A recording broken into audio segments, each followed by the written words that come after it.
all the bagpipes? Where are all the people in that movie? All the bagpipes. I mean, everybody had it. One thing we had a Japanese movie where everybody stayed over till everybody all the firefighters were not taking it.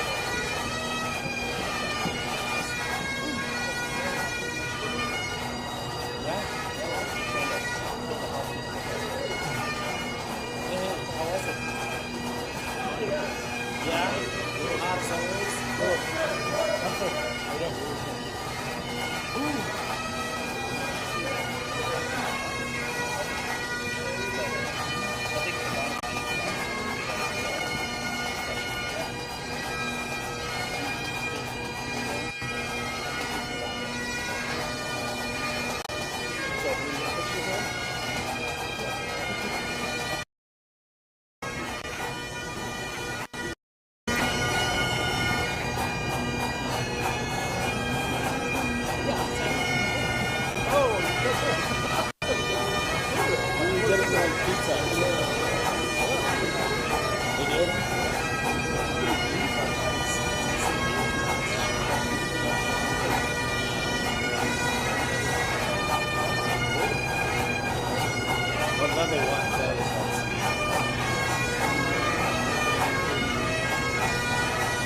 Good morning, everybody. Bear with us just a couple more minutes. We got a few more in the stairwell, and in true firefighter fashion, we never leave anyone behind. So we're gonna get everybody together, get the last people up here, and we'll start with the ceremony.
something over there.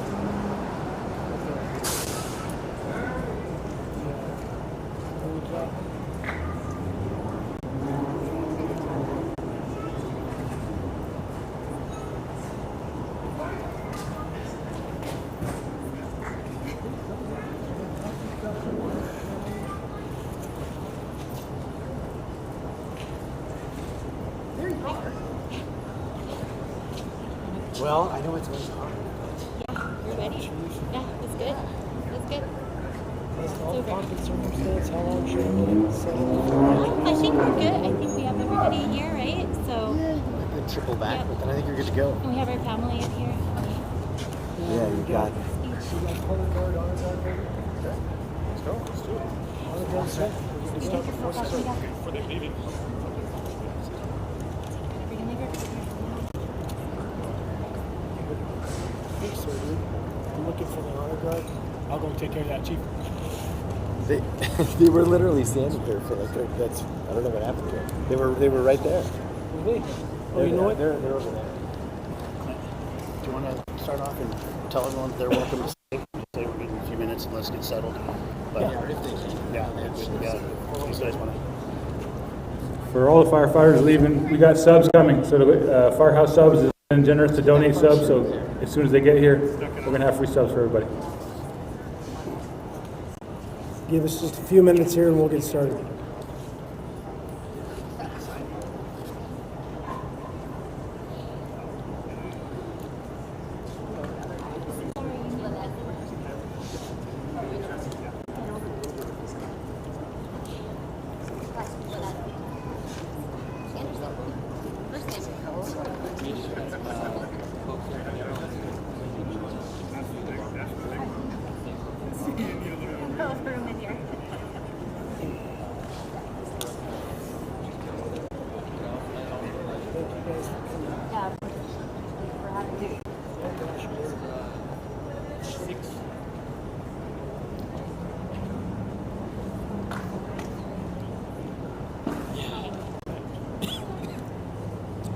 How you feel? It's great. Just a great connection. What's up? How are you, sir? Yeah. Okay. Just crushed it on the stairs. Like they. You guys ready? Ready? All set? That way before turning out.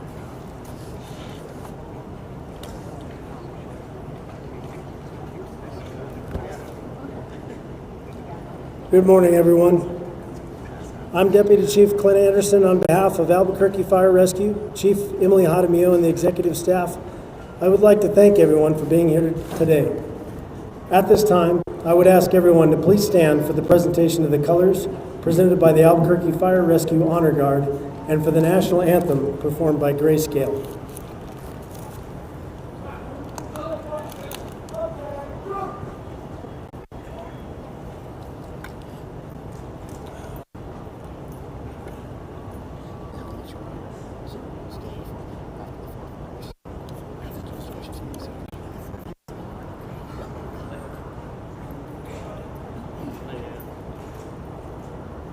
Mark time.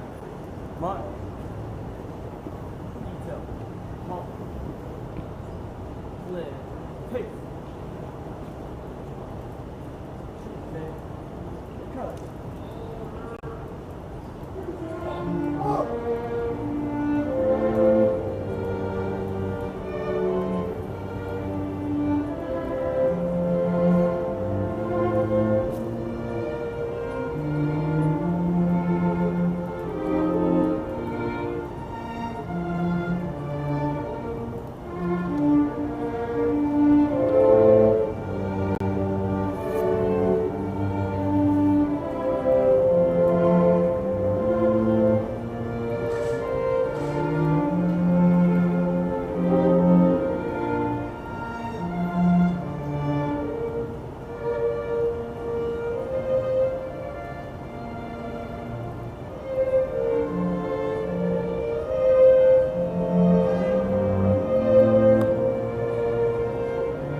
You may be seated.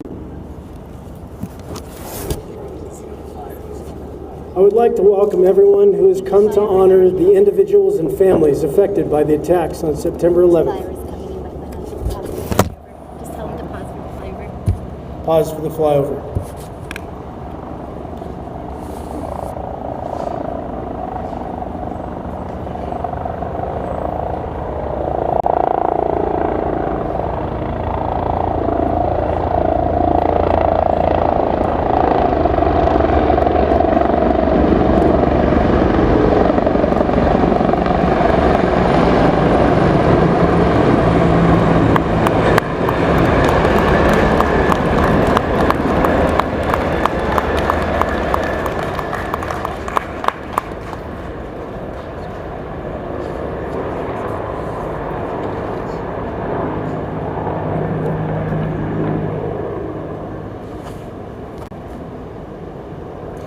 Once again, we would like to welcome everyone who's come here to help us to honor the individuals and families affected by the attacks on September 11th, 2001. Just 24 years later, we stand united in keeping our vow to never forget.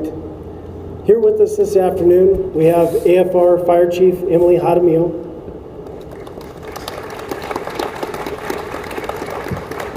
Albuquerque Mayor, Mr. Tim Keller,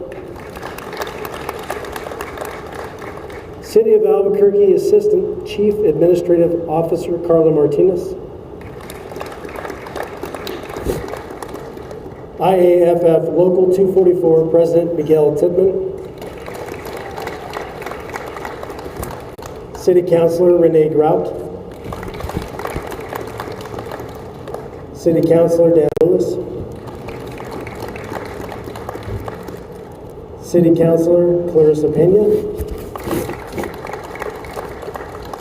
City Councilor Joaquin Baca,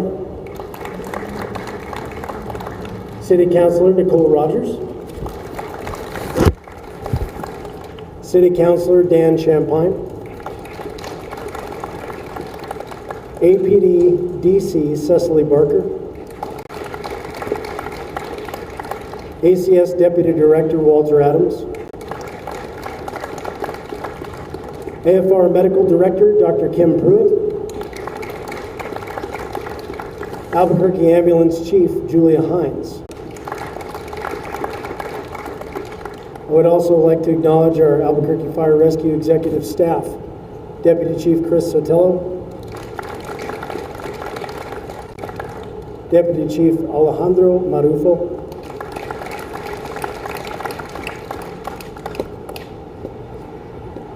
Deputy Chief Jason Garcia, Shift Commander Jason Charlton, Shift Commander Joe Lopez. We would also like to recognize a distinguished guest we have with AFR that's with us today that responded to the Pentagon on 9/11, Captain Martin Salazar.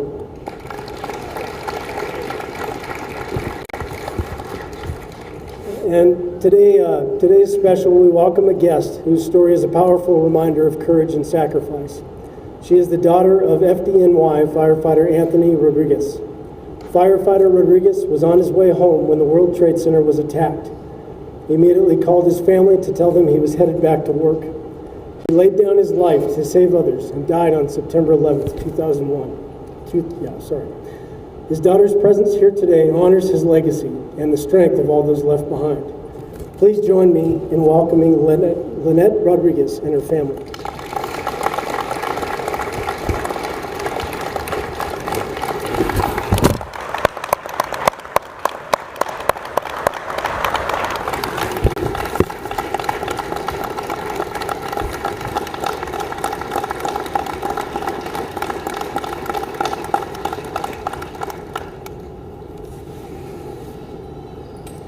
I would now like to invite Lieutenant Dave Myers, who will lead us in the invocation.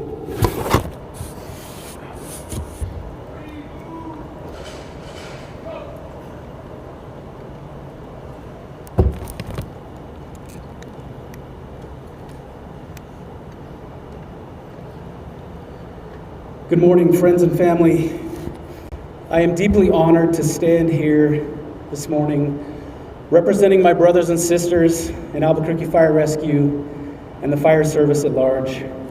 From the bottom of my heart, I want to thank you for your service. It does not go unnoticed.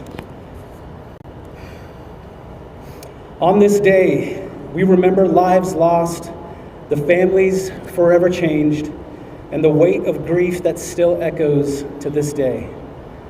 We honor the dead, and we carry their memory with reverence.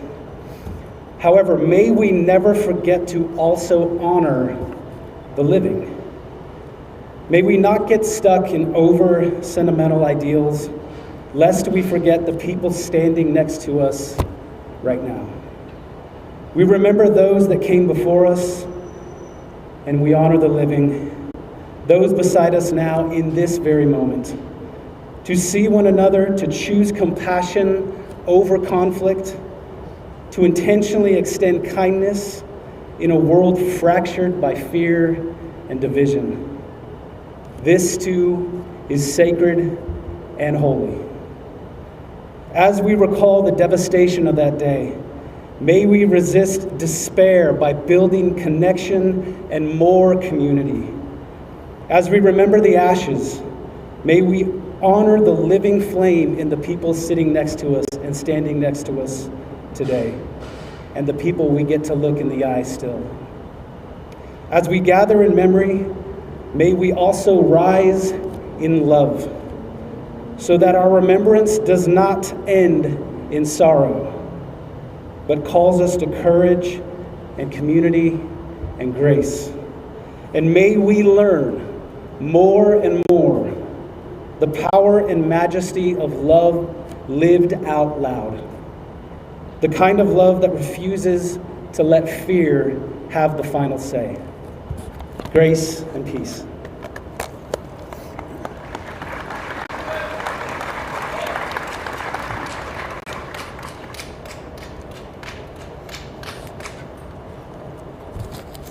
Thank you, Lieutenant Myers. I would now like to invite Albuquerque's Mayor Tim Keller to say a few words.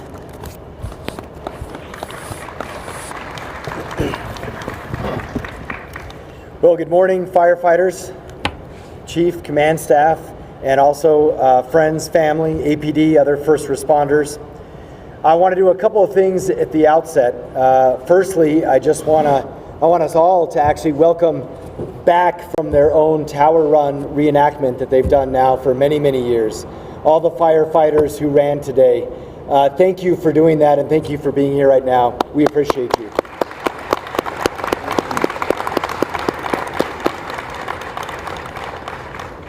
Also, some of you may have noticed the various shades of blue shirts that are surrounding and standing up here. These are the folks who have signed up to be the next heroes, the next first responders who come in when everyone else is running out. And these are our cadets for our fire and our police academy. Please join me in applause for thanking them for answering the call.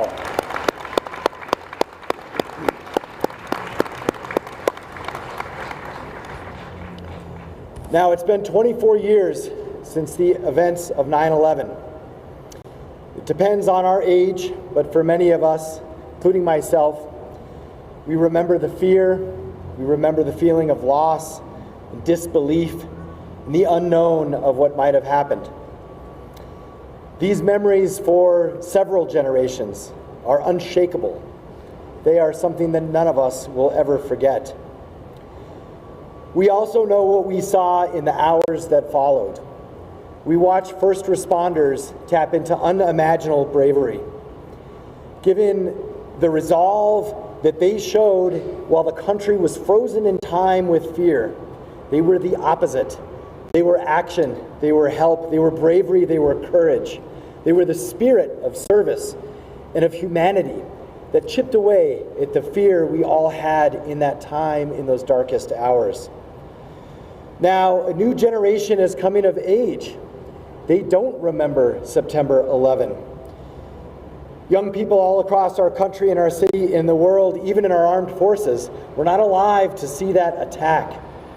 That is why today, in many ways, is also so important.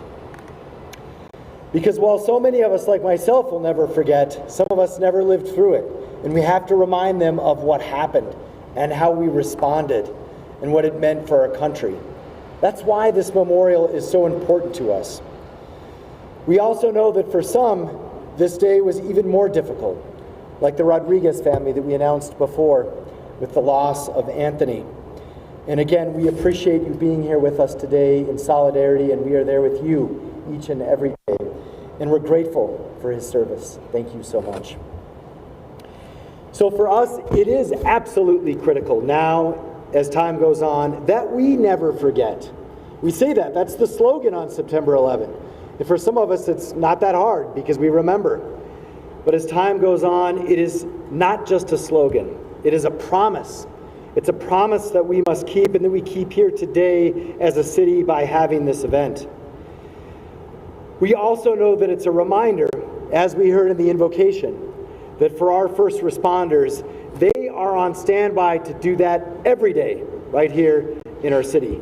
That is something we also never forget and are grateful for today and each and every day in this city.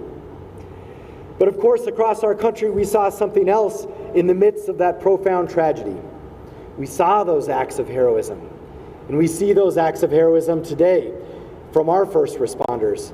But we also, in that time on September 11, remember the unity that we saw. A country that was more united than I've ever seen it. And especially in light of the tragic shooting yesterday, a country that I know we can have back. A country that we are capable of. It should not take a tragedy. But sometimes it takes remembering those tragedies to remind us of why we are all in this together, of how important our democracy is, and how important the power of us actually is. Because we know that working together, listening to one another, finding common ground, we can forge a strong common path forward no matter what our background is. And that is how we can also honor the memory of those that we have lost. So let's also never forget the unity that we shared, because that can come again. And we will confront these challenges in our time in the future. And we will be together, because there's an unbreakable faith in each other, in every first responder around you today. That is also what we will never forget. So thank you so much, and God bless.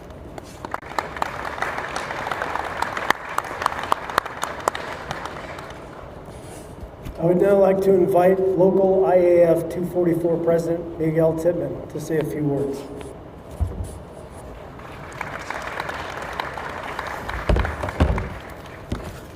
Thank you, Chief. I appreciate that. Good afternoon. For those that don't know me, my name is Miguel Tittman. I'm the president of IFF Local 244, which represents 1,000 firefighters here in Albuquerque, Bernalillo County, and Albuquerque Fire Rescue. I'm also the president of the New Mexico Professional Firefighters Association that represents 2,000 plus firefighters statewide. They're all here with us today. We want to thank every single one of you for sharing this time and space with us to honor those that we lost on September 11th, 2001, 24 years ago, as well as all of those that have been lost due to occupational cancer and suicide since as a result of the search and rescue efforts, the trauma of experiencing Ground Zero, and the massive cleanup that occurred following that fateful day.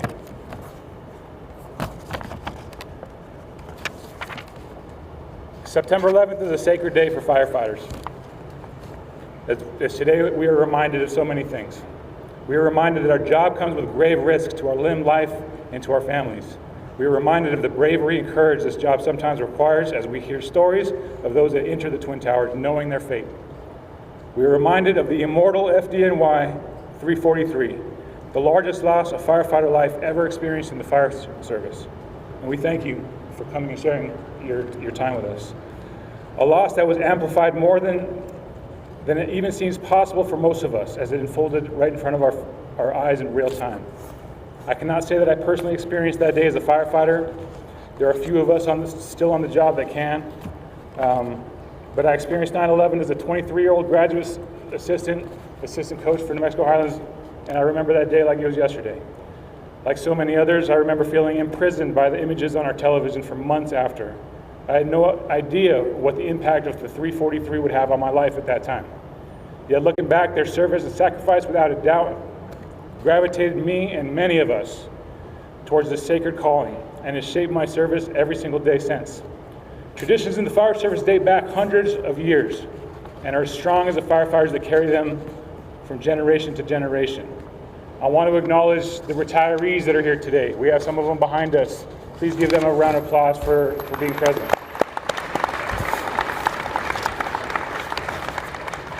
These traditions make the fire service unique and great. Traditions that started in Manhattan with the very first volunteer fire department in 1648 and the very first paid department in Boston in 1678.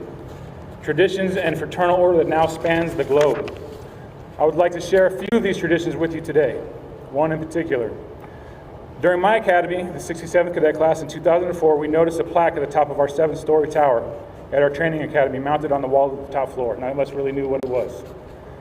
And we were told not to touch it. We weren't allowed to touch it. We weren't even allowed to look at it until we had earned that right. We were only allowed the honor to touch the plaque once every single firefighter in our cadet class was able to remember the words and recite them in unison. We might just get to hear what those words say by our cadets later today. Once proved worthy, we were obligated to touch the plaque after every single ascent. This tradition holds true today, and after every ascent during our training tower, firefighters touch the plaque honoring the 343. As well as today when we climb the Clyde Tower 5 times, there's a plaque at the top of this 22nd story that we are obligated to touch once we reach that ascent. On September 11th of 2024, we climbed 16 towers, 7 stories at the Academy. That same year, at Station 5 in Albuquerque, a new fire service tradition was gaining momentum. The crew at Station 5, consisting of 4 firefighters on Engine 5, 3 firefighters on Ladder 5, and 2 firefighters on Rescue 5, and a battalion chief, had heard the story of Lieutenant Chuck Cogburn upon his return to the homeland after being deployed.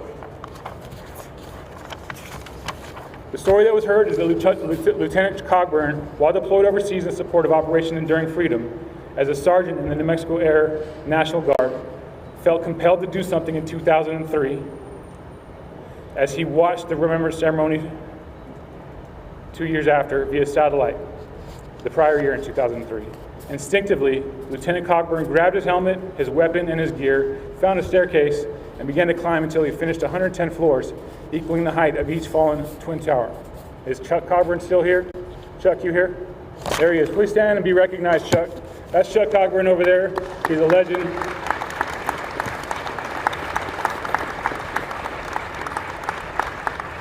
In 2004, the story compelled Station 5 to climb the very next year, right here in Albuquerque, the first city in 2003, if we count Chuck Cogburn's ascent when he was deployed. Albuquerque was the very first city to start this tradition. Every year since, we watch as more and more firefighters are called to the stairwell. This morning, I can't even count, there was approximately 50 Bernalillo County, a couple Corrales firefighters, over 100 Albuquerque Fire Rescue firefighters, all in solidarity with gear on, took every step with great significance. We felt so much pride to be able to share the stairwell. We feel so much pride that this memorial, now done worldwide, was started in that stairwell by our own Chuck Cogburn, and we thank you. This tradition will last as long as the fire service. We feel connected to the firefighters around the country and the world also climbing 110. They're climbing all over the country today. We have firefighters in Dallas, we have firefighters in Denver, we have firefighters in Seattle climbing to remember the 343. We feel a great sense of pride to be able to honor the 343 sacrifice in this way. It might seem odd to some that portrays so much pride and honor on a day with so much loss and sadness. Allow me to close with an explanation that might resonate to some about this pride that we feel. When the first plane hit the North Tower, FDNY sent an armada in response. Send everything you got was recorded radio dispatch. 121 engine companies, 62 ladder companies, 100 ambulances, 23 battalion chiefs, which only 4 of those battalion chiefs survived. In total, 750 FDNY firefighters responded to the call. Some were not on duty. Many were not on duty. People responded out of their own personal cars. It's hard to imagine what thoughts are provoked when facing such peril, such danger, probable, if not certain death. The North Tower elevators were non-functional as the impact damaged them. The fire was on the 93rd floor above, and the order of the day was to search and evacuate as many people as possible, as it was thought that the fire was not going to be able to put out. 102 minutes from the time the first plane hit the North Tower to first collapse the South Tower, hard not to imagine what was going through those firefighters' minds in those 102 minutes. We imagined it the entire time we're in the stairwell today. But firefighters kept climbing. The organization kept its form. Assignments were distributed with order and discipline. And after the first collapse, surely the mentality of every firefighter in the scene was changed, but the mission continued to evacuate as many as possible. And these brave firefighters never faltered. Even in the face of sure second collapse, these firefighters kept climbing and they kept going. They kept going in after their trapped brothers. And after the dust settled, over 17,000 lives were saved from the moment of that first impact. 17,000 souls. And this is what our pride comes from, as we not only remember the immortal 343, and we always will, we also acknowledge the countless civilian, Port Authority, NYPD, maritime heroes that all contributed to what we know now and honor every year by climbing 110 floors, or honor however you can, as the greatest rescue of all time. So we don't just honor the 343.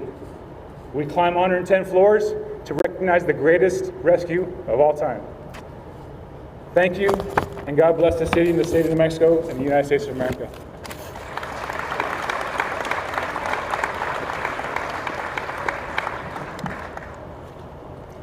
A lot of difference in stature between some of our speakers here.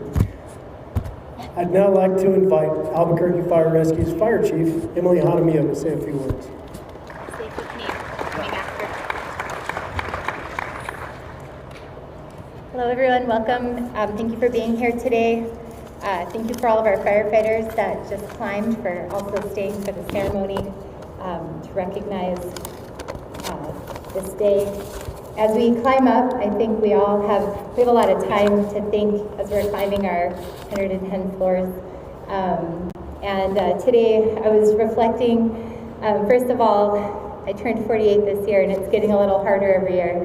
And I'm sure some of us are feeling that. We're probably also feeling we probably need to take better care of ourselves. You know, a lot of us are busy parents, busy with work, and in the true firefighter way, we put ourselves last. And then you start to feel it on those stairs.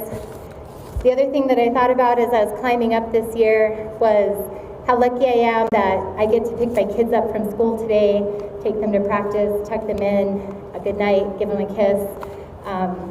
I wonder what, on 9/11, those firefighters were thinking that were climbing those towers that day.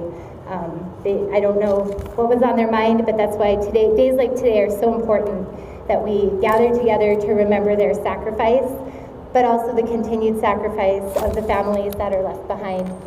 And so I just wanted to start with that because it was on my mind as I was climbing those stairs today.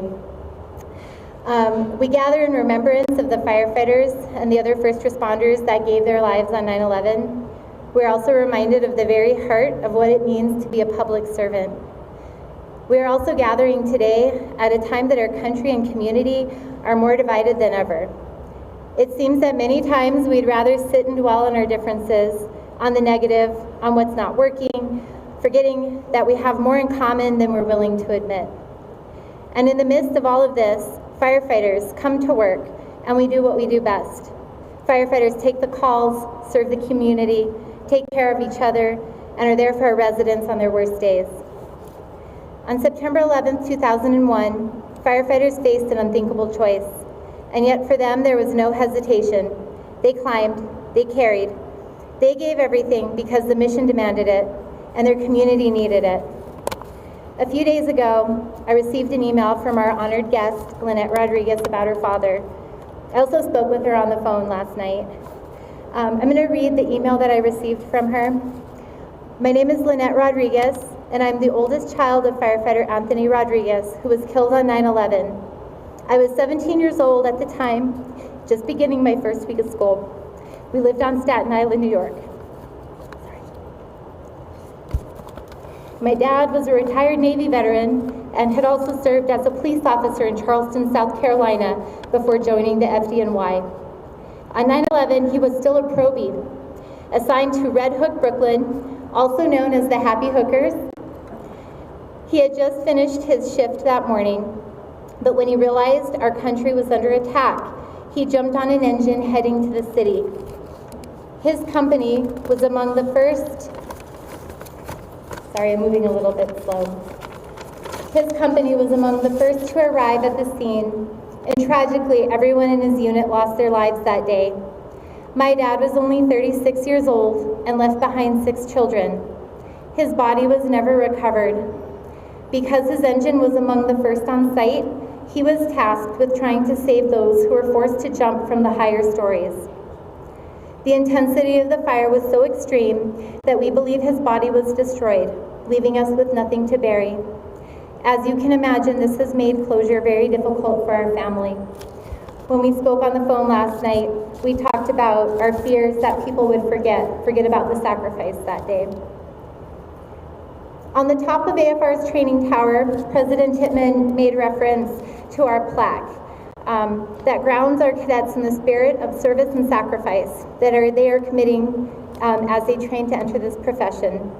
We want to make sure that they always remember the service of Firefighter Rodriguez and all of our brothers and sisters that have lost their lives in the line of duty. The plaque reads,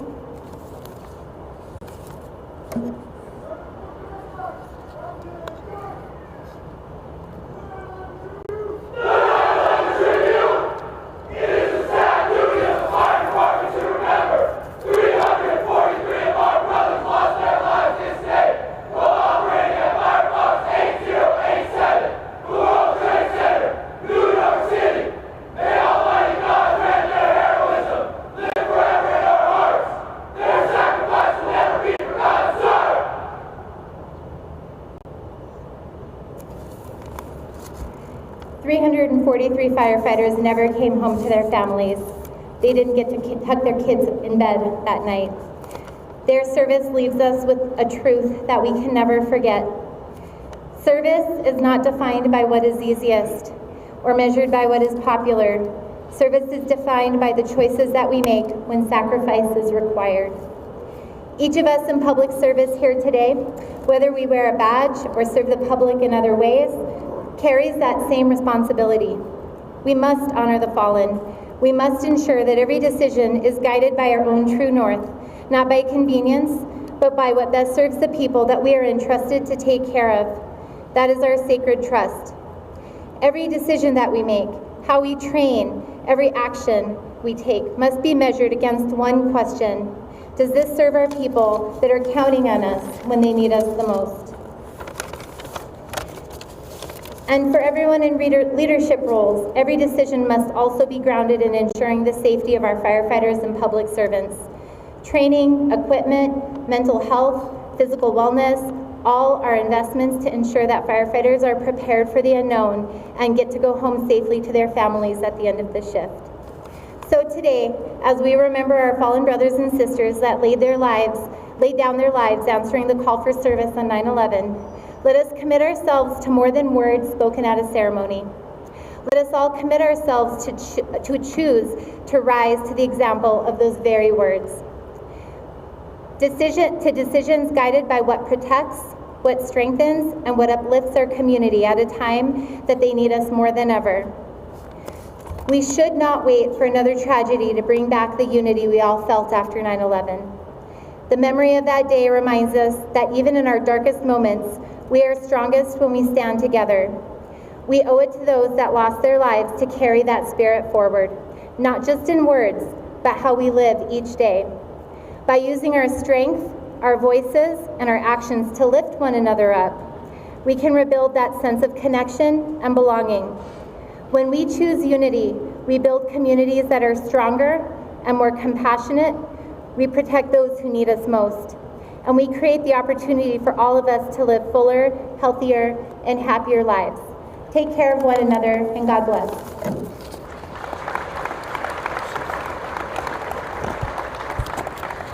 Thank you, Chief Adamio. At this time, we would like to invite Chief Jaramillo and the Albuquerque Fire Department Retirees Association to perform the last alarm presentation, known as striking the 4 5s. Immediately following the last alarm presentation, APD will begin their 21 gun salute. This tradition is very loud as blank shots are fired. Please make necessary adjustments for noise-sensitive attendees, please.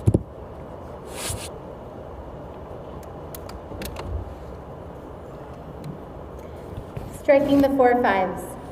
The fire service custom of rendering final honors with a series of bell strikes has its origin in fire departments of old. Years ago, before the advent of radios, pagers, and cell phones, fire alarms and daily announcements were dispatched from the department's central headquarters to outlying firehouses by a series of bell commands. Each alarm or announcement had its own number and series of bell strikes. The custom of rendering final honors to our department comrades is known in the fire service as striking the 4 5s. When a firefighter responded on his or her last alarm, headquarters would transmit 5 bell strikes, repeated 4 times, followed by the announcement that a firefighter had passed away. In keeping with this tradition, on the 24th anniversary of the horrific events of 9/11, and in honor of the brave firefighters that lost their lives today,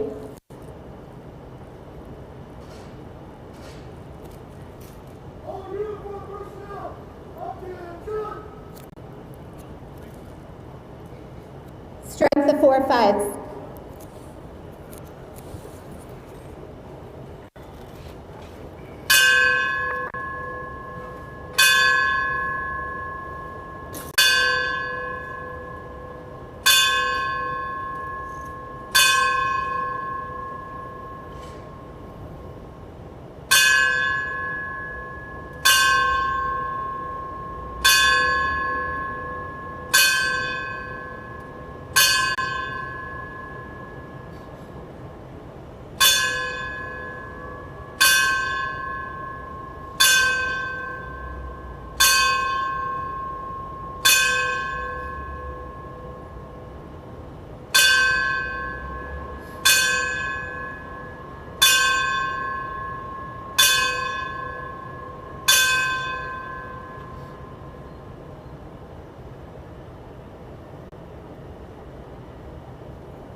The City of Albuquerque mourns the death of those that died on this day 24 years ago.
This concludes our 9/11 memorial ceremony.